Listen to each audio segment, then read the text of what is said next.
Pour son interview avec le magazine Elle, le candidat à la présidentielle Éric Zemmour était, comme à son habitude pour tous ses déplacements, avec sa directrice de campagne et compagne, Sarah Knafo. Une femme à la fois discrète et omniprésente qui n'hésite pas à intervenir aux côtés de son amoureux, pour défendre leur positionnement politique.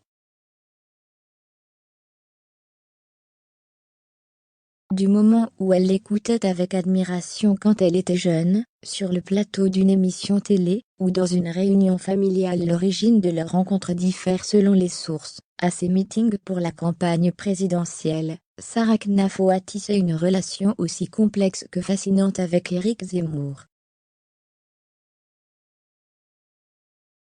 Depuis que l'ancien journaliste du Figaro a officialisé leur couple, face à Bruce Toussaint sur BFM TV en janvier dernier, l'énarque de bientôt 29 ans ne cesse de prendre la lumière.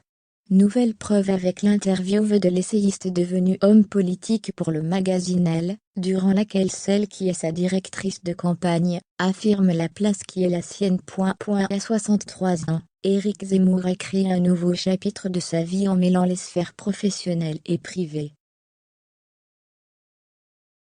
En effet, pour se lancer dans les présidentielles, il est accompagné de la femme qu'il aime, un couple secret qui est désormais officiel, et dans la lumière. À tel point que lors de son entretien pour le magazine féminin Elle, celle qui a mis en pause sa carrière à la Cour des comptes pour se consacrer à la campagne électorale fait parfois de l'ingérence. Durant l'entrevue, elle est sur le canapé de velours vert, où le candidat répond à nos questions, indique la journaliste.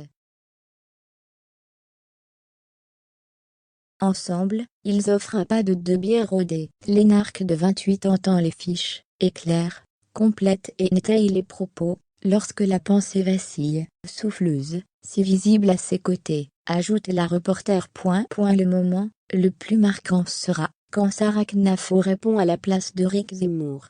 Se sentant plus que concernée par la sécurité des femmes, elle devance le leader de Reconquête, pour réagir en faisant part de son expérience personnelle. En Seine-Saint-Denis, où j'ai grandi, je peux vous dire que c'était très saisissable. Mes parents m'interdisaient de prendre le bus. Originaire de la ville de Pavillon-sous-Bois, née dans une famille de 3 enfants, Sarah Knafo a des souvenirs difficiles de sa jeunesse. Elle a vécu un drame relaté par Le Monde, celui de sa mère agressée lorsqu'elle était enceinte de son petit frère. Un enfant qui est né avec un lourd handicap, et qui est décédé en 2018. Un événement qui a bouleversé sa vie, et avec lequel elle s'est construite. Coach personnel d'Éric Zemmour, Sarah Knafo veut être discrète, mais en restant de moins en moins dans l'ombre. Elle le corrige lors de ses meetings, le prépare avant de monter à la tribune, devant les caméras, ou pas et maintenant fait irruption lors des interviews.